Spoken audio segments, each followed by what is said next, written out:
Assalomu alaykum hurmatli tinglovchilar. 29-masalamizni yechimini boshlaymiz.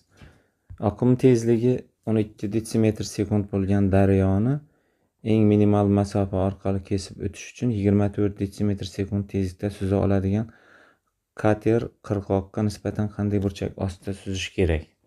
Ya'ni bu yerda katerimizni rasmda ko'rsatilgan yo'nalishda 24 detsimetr sekund tezlikda harakat qiladi. Endi uni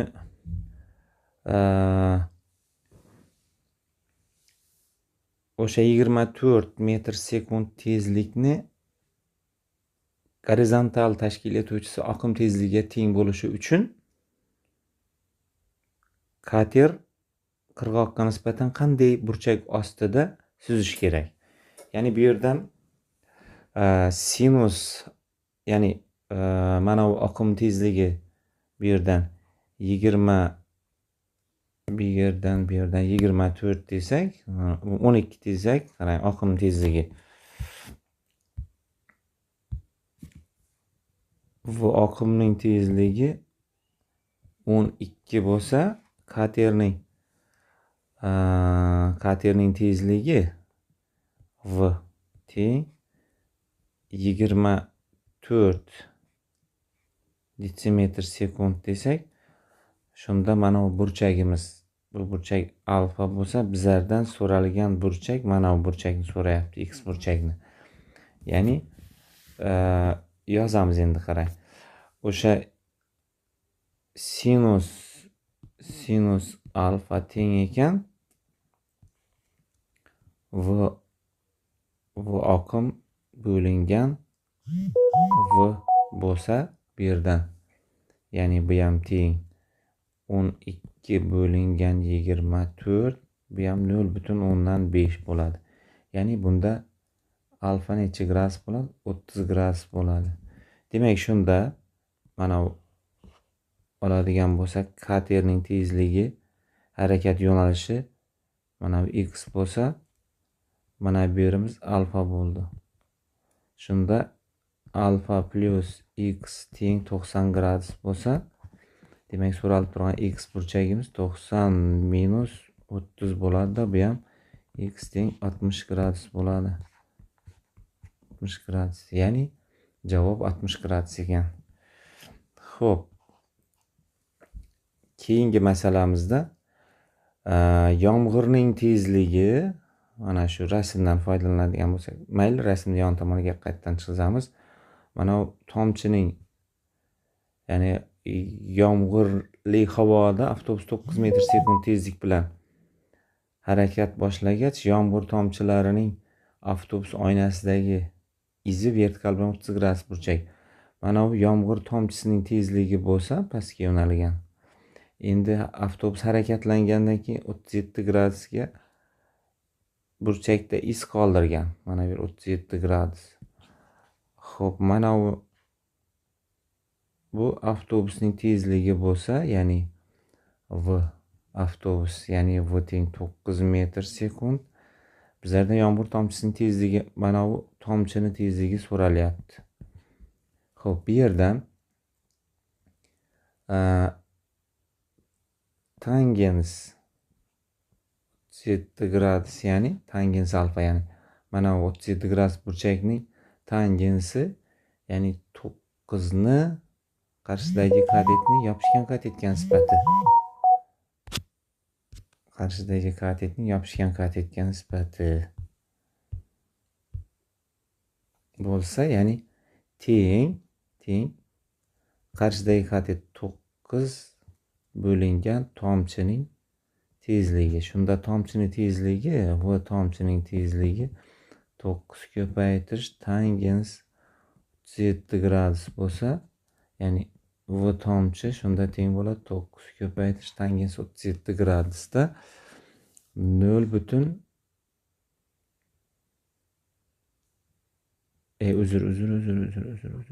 xatolashibmiz, ya'ni v tomchining tezligi teng bo'ladi 9 taqsim tangens 37. Ya'ni v tomchi teng bo'ladi 9 ni bo'lamiz 0,75 ga. Shunda teng bo'ladi bu 12 metr taqsim sekundga teng bo'ladi.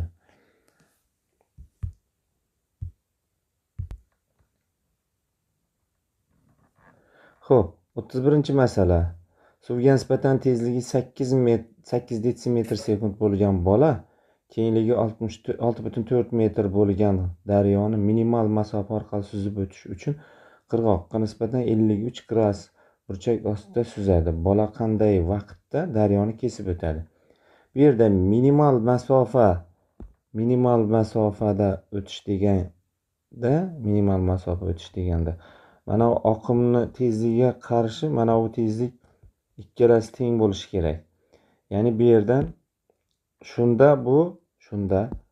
holatda to'g'ri mana bu yo'nalishda qisqa masofada daryoni bosib o'tib ulguradi. Buning uchun endi mana bu oqimni tezligi bo'lsa, v oqim deb qo'yamiz. Oqimga qarshi mana bu 53 gradus tashkil etuvchisi, ya'ni x o'qimdagi tashkil etuvchisi va 53 gradus y o'qimdagi tashkil etuvchisi, ya'ni v tezlik bilan bosib o'tish kerak o'sha masofani, ya'ni t teng bo'ladi. Ya'ni daryoni kengligini v bilan bosib o'tadi. Ya'ni bu yerda teng, ya'ni daryoni kengligi 6,4 metr.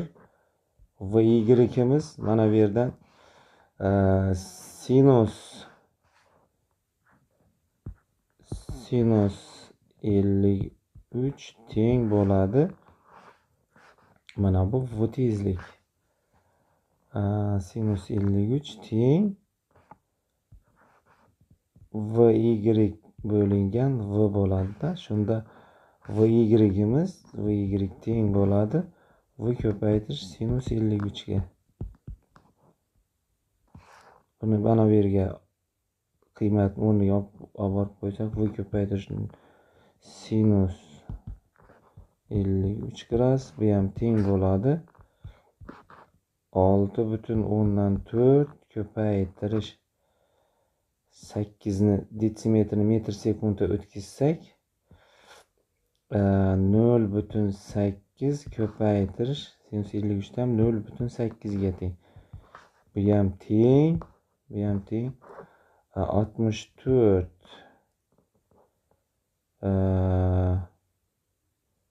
100 ga ko'paytiramiz 640 bir 64. Xo'p, shunda 10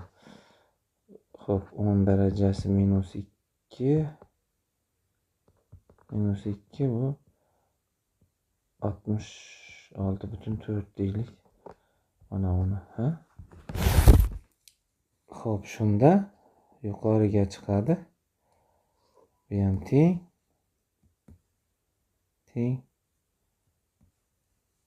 plus 2 bo'lib chiqsa 640 bo'ladimi? 640 bo'lingan 64. 10 sekund chiqadimi? 10 sekund. 10 sekund.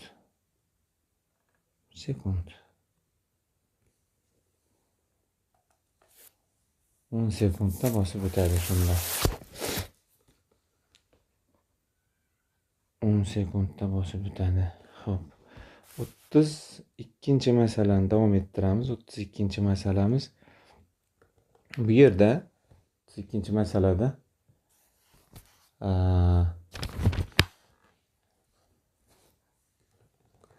qayiqchi eshkakni shunday eshitdiki, qayiq tezligi 5 metr sekundga teng bo'lib, qirg'oqqa 53 gradus burchak tashkil qildi. Daryo kengligi 54 metr bo'lsa va qayiq oqimga qarshi 18 metrga siljigan bo'lsa, oqim tezligi qanday bo'lgan? Qayiqchi eshkakni shunday eshitdiki, qayiq tezligi 5 metr sekundga teng bo'lib, qirg'oqqa 53 gradus burchak tashkil qildi. Daryo kengligi 54 metr bo'lsa va qayiq oqimga qarshi 18 metrga siljigan bo'lsa, oqim tezligi qanday bo'lgan? Bu yerdan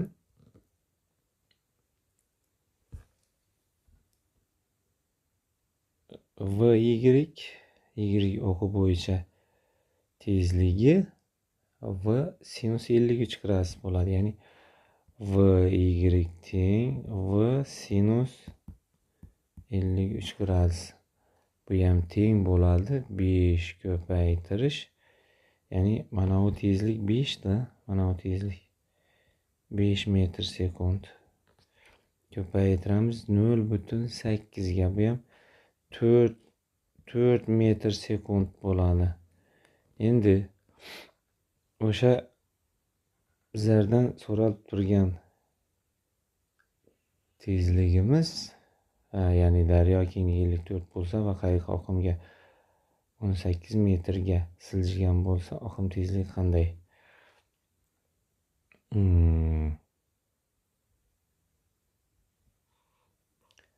Xo'p.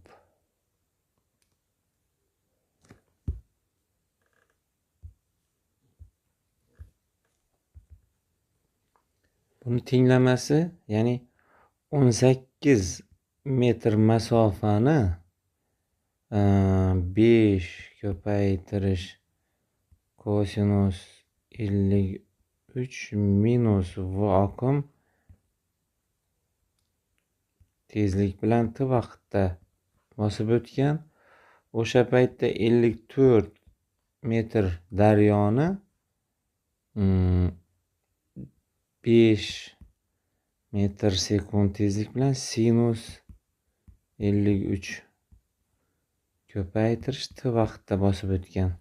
Ya'ni ikkalasi nisbatini olsak, t'lar qisqarib ketadi. Shunda 18 bilan 54 qisqaradi, 3 oladi. Ya'ni 1/3 teng 5 ko'paytirish kosinus 53 dan 0,6 ga teng. 5 ko'paytirish 0,6 minus v0.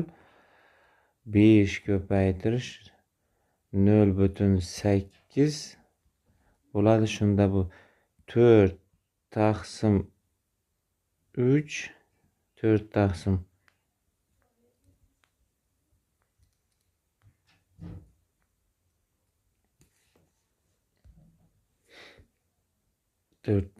3 teng bo'ladi 3 minus v0.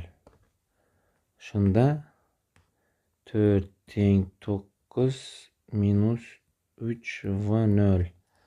Shunda 3 v0 teng bo'ldi 5 ga v0 teng bo'ldi. Shunda 5 taqsim 3 tezlik bilan bosib o'tadi. Ya'ni mana bu javob to'g'ri bo'ladi. Xo'p, 33 masalaga keladigan bo'lsak, oqim tezligi 1,2 metr sekund bo'lgan daryoni suvga nisbatan 2,8 metr sekund bo'lgan bola qirg'oqqa nisbatan 60 gradus burchak ostida suzib 20 sekundda kesib o'tdi. Oqim bolani mo'ljallagan nuqtasidan qanday masofaga oqizib ketadi?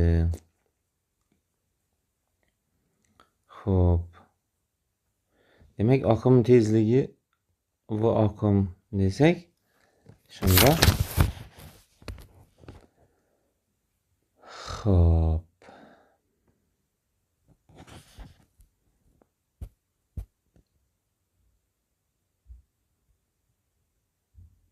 Bu nisbiy tezligimiz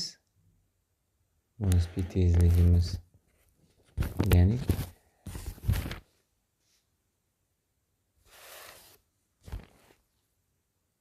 xo'p, bu yerdan mana bu 60 gradus bo'lsa, bu yerdan mana bunday bosib o'tguncha xo'p, ana bu masofani S1 desak, bu A' joyiga bu yerdan A nuqta bo'lsa, demak mana bu 60 gradus bo'lsa, buni tezligi, ya'ni S1 masofani va oqim t paytda olib ketsa S1 teng bo'ladi. Shunda buni ko'paytirish 20. Demak,